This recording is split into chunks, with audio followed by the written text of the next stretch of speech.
So, andito na kami guys, bumibili ng bigas. Kung anong bigas ang bibilhin. Uy, is it okay to eat inside? Ah, talaga? So, ito guys, 10,000 or 1,000 pesos sa Pilipinas. Ito, 5,000. 500 pesos sa Pilipinas. Ganito yung mga pera dito. Malalaki ang maraming zero. So, maglalagay na si Kuya sa loob. Hello mga kababayan, welcome sa ating vlog. Kasama ko si Yapi. Hi Yapi! Yan yung aming staff sa RDU. So today, pupunta kami sa grocery. Hello? Bibili kami ng mga office supplies and our food supplies sa aming kitchen. So this will be my first time going out with them. Yan yung Pinoy na kasama ko guys, si Erwin. Oh, halika na. Yapi! Yapi, halika na! Doon ka na sa kabila.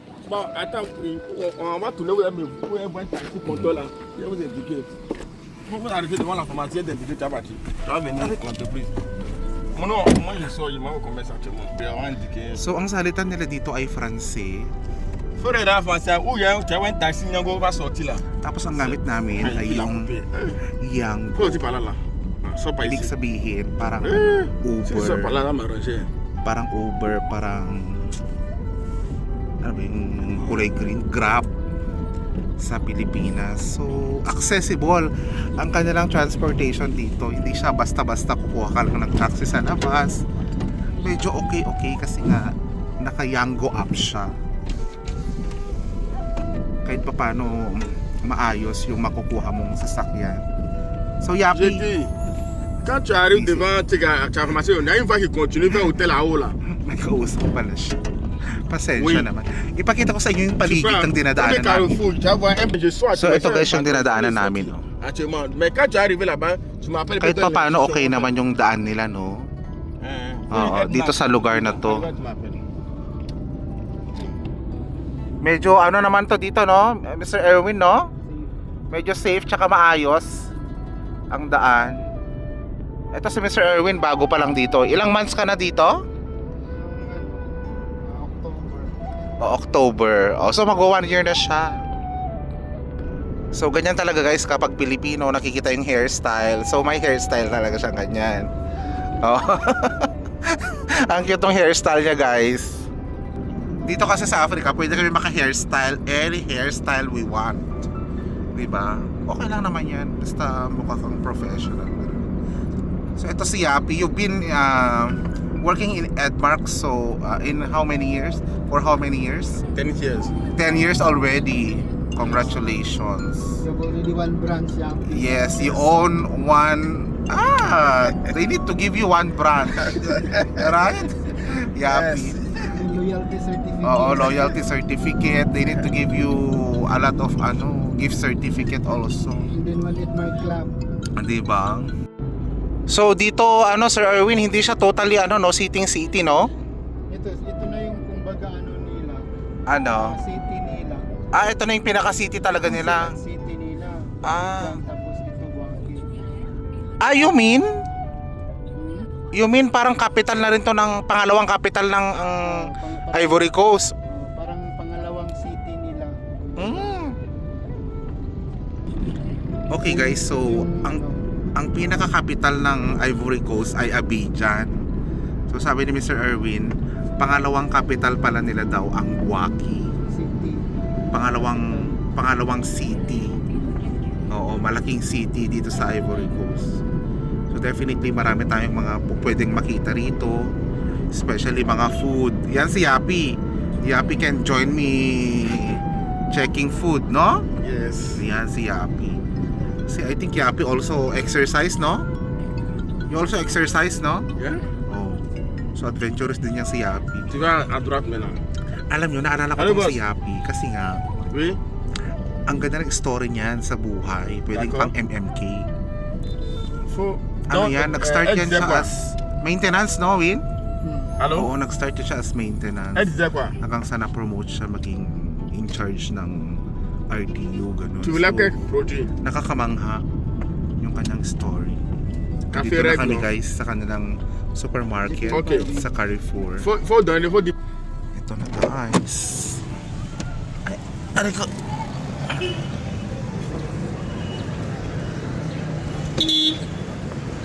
This one? This one? Ito. Ito na yung kanilang groceries. So, dito tayo mag-grocery.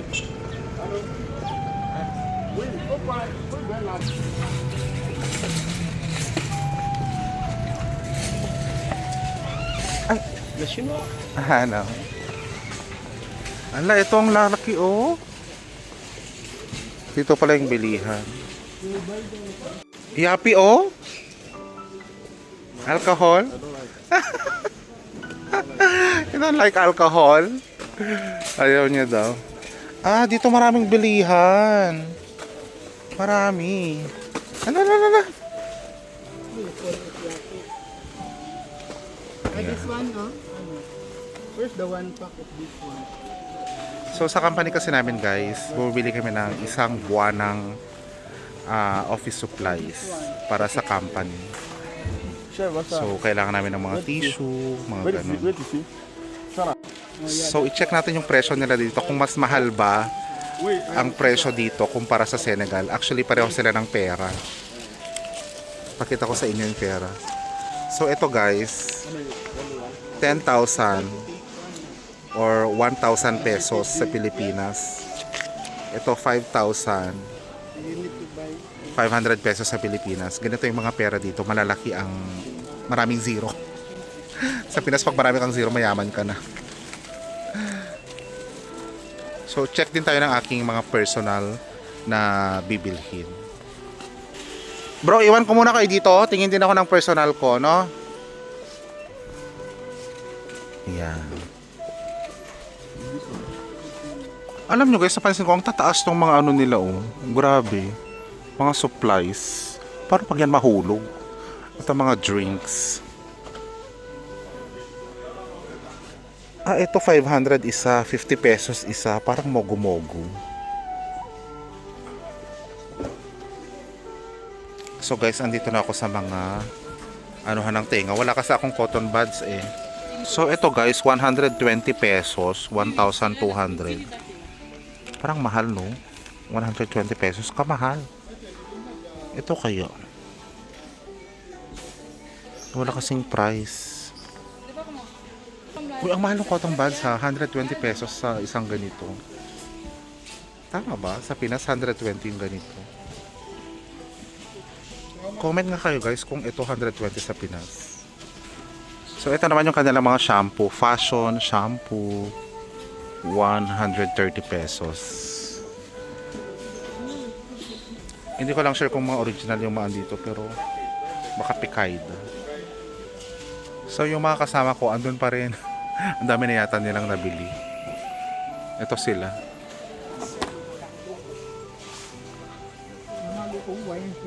Dami nilang binibili. Don't buy everything.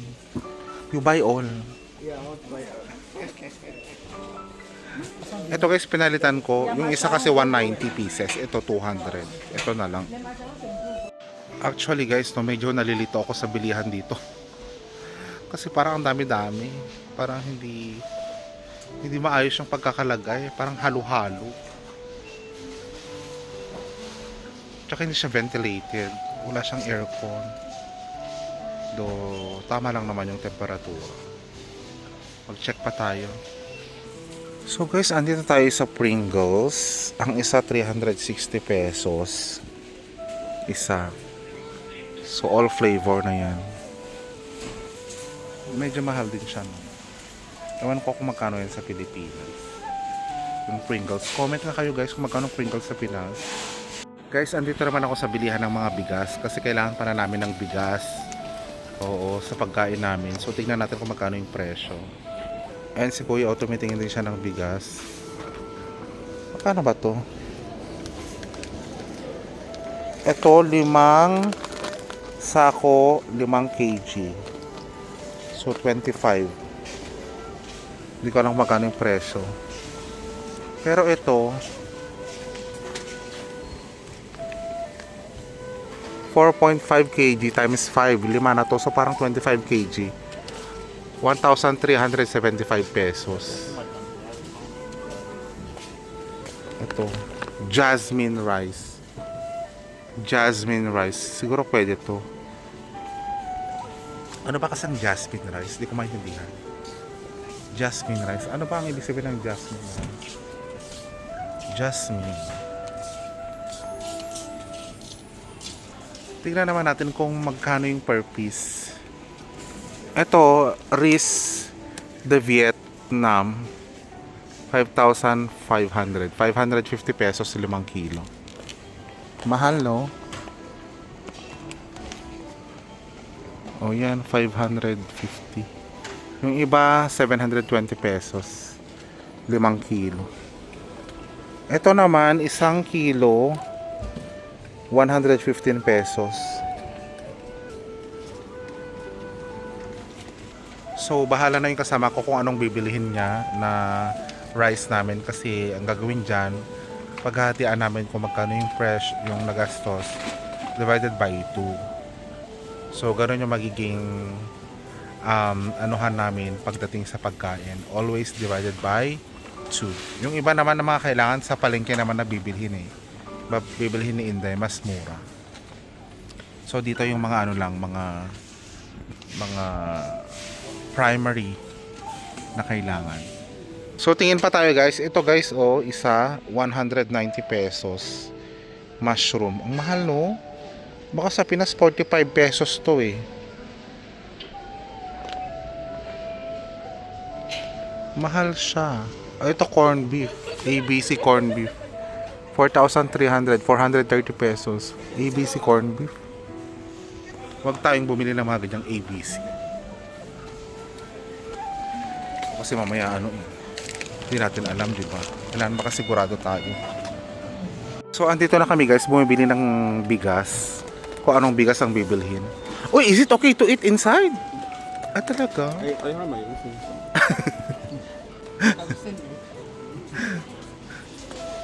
So, ito ang bibilihin natin si Delicia. Ayan, 6.7 para sa dalawa, 670. So, 9 kg. No.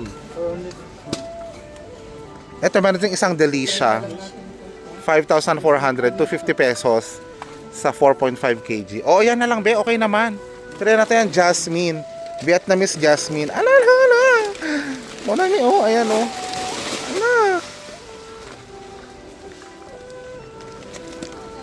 Grabe din naman kasi dito. Anuhan, bultuhan.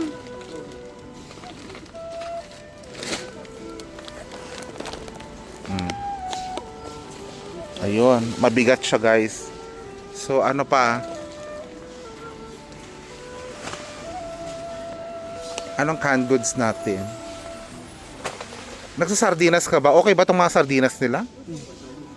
Okay yan? Para lagyan natin ng sotanghon.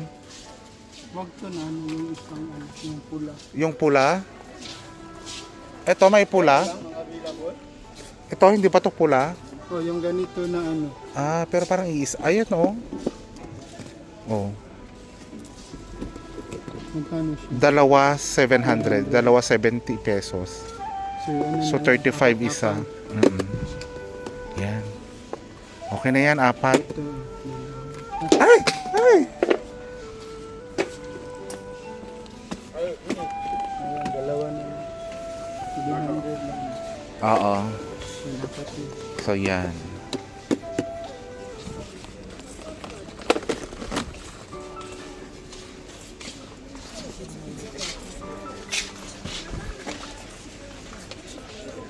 Hindi ba yan peke? Hindi eh. Wala mang tiki dito. Ay talaga? O sige, kuha ka dalawa. Chicken. Chicken, beef. Pwede lang. Ito na ang chicken. O, para- Pero spicy to siya. Ito yung breakfast na natin. Sige, okay lang. Yan. O parang galing yan ng Arabia, no? Kasi may Arab-Arab kemerut eh. Na? Poland. Poland. Poland. Original. Talagang bultuhan no dito no kasi ang dami nilang ano eh. Kakatakot kapag mahulog.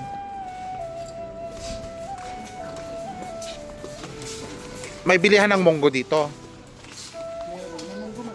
May munggo doon. Ito naman lang pabili natin Si Inday. Sige.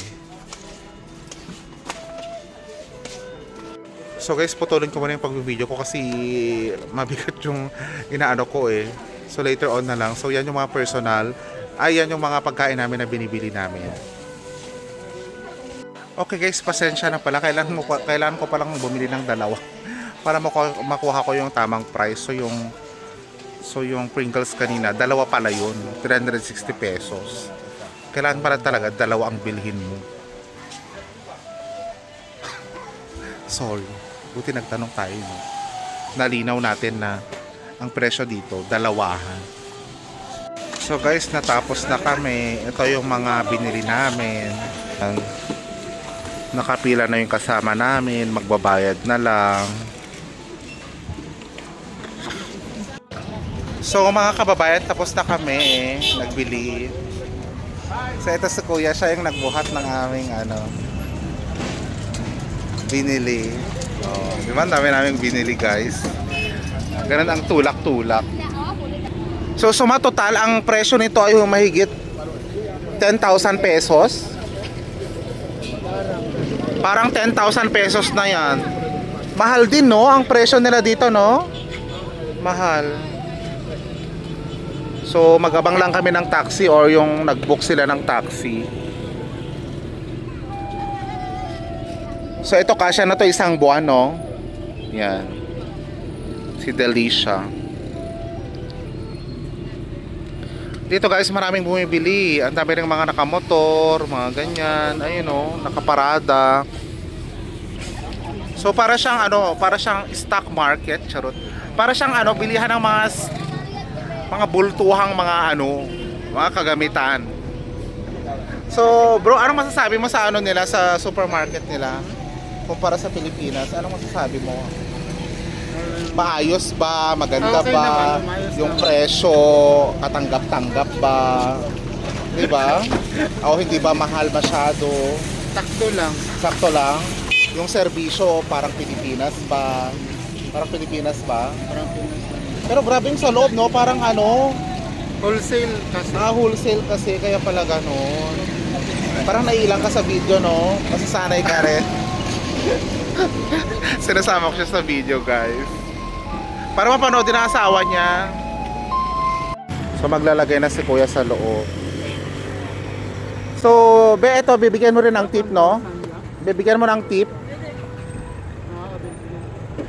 Yan, si Kuya. Magkakasya naman siguro, no? Sa loob na lang tong tissue.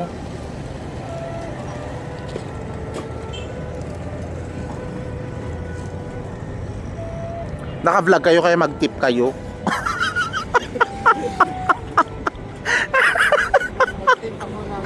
No, 10,000, grabe naman, no? Wow, isang buwan na yan na sabon.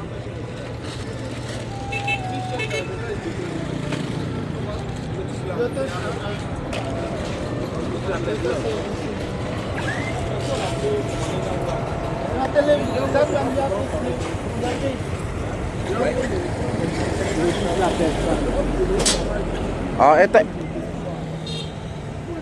Ay, nakaka-problema yata sa Monami, ito doon na lang. Ay, ala, binabaan niya. Ano yan, cancel? Dalawang yanggo na lang? Dalawang yanggo na lang, be, mura lang man.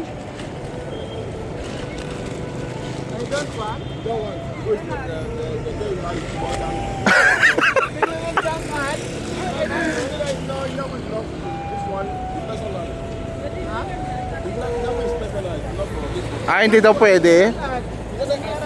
Oh, we will add 500 when we arrive there. This one is heavy for the car. Mabigat daw sa sasakyan niya. Di mag-book na lang ulit. Dalawa na lang ba? Hindi ba pwede? Isa. Don't tell me better to rest while he is traveling. Kaya nga, mag-rest na lang siya kesa ayaw niya ng pera. You book yan? So mag-book ulit sila ng iba. Minsan guys, may ganun talaga, yung hindi ka gusto. Pero grabe yun, no? So pwede lang pala para tayong sinuka. Kasi ang dami natin. Marami rin kasi tayong karga. Kasi siya lang man nagreklamo mo siyempre naman. Sa bagay. Sira na yung At least to mas malaki-laki na. XL na, mas komportable na tayo dyan. Yan, so nag-double work ulit si Kuya. Tulungan na natin. Baka mabigat.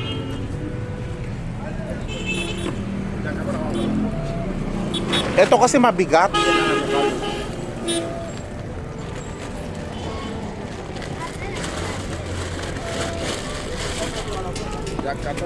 Tapos na.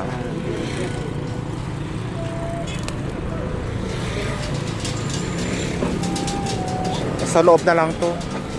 Sige, ibigay mo na yung tip para malagay sa video. Oo, para sabing mabait ka. Ayun, meron yung pa-Christmas. Merci, Papa. Sige, mauna ka na, be. Mauna ka na.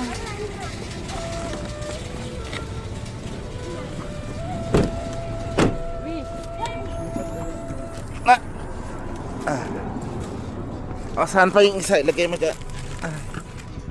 Aray ko. Ayan. So ganito guys, nakaka-excite diba pag bumili-bili ka ng mga supplies mo ganun. Are you enjoying this? Yes? Doing happy? Yes? Happy to enjoy. Very good. Very hectic? I'm very happy. You see? Oo naman. So mga kababayan, Right there for me. so eto guys, may pa-biscuit. Ayan. Thank you, be. Okay na. Hello, Mama. So guys, dito na nagtatapos yung ating vlog for today. Maraming salamat sa panonood. So nakita nyo naman yung buhay dito sa Africa, di ba? So enjoy lang natin. Di ba? So thank you so much for subscribing. And magkita-kita na naman tayo ulit bukas sa panibagong vlog. Merci beaucoup. Au revoir. Bye-bye.